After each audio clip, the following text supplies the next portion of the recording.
Today we will make delicious chutney recipe. It is very simple and easy to make.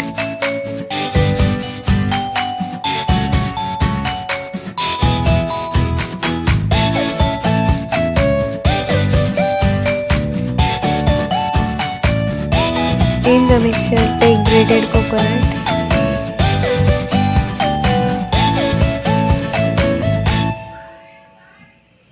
add green chillies,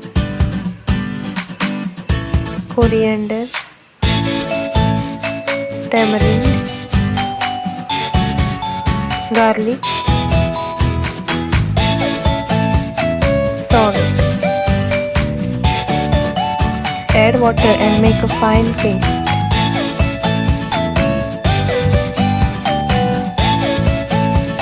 Our simple chutney recipe is ready to serve. Thanks for watching. Please like and share my videos.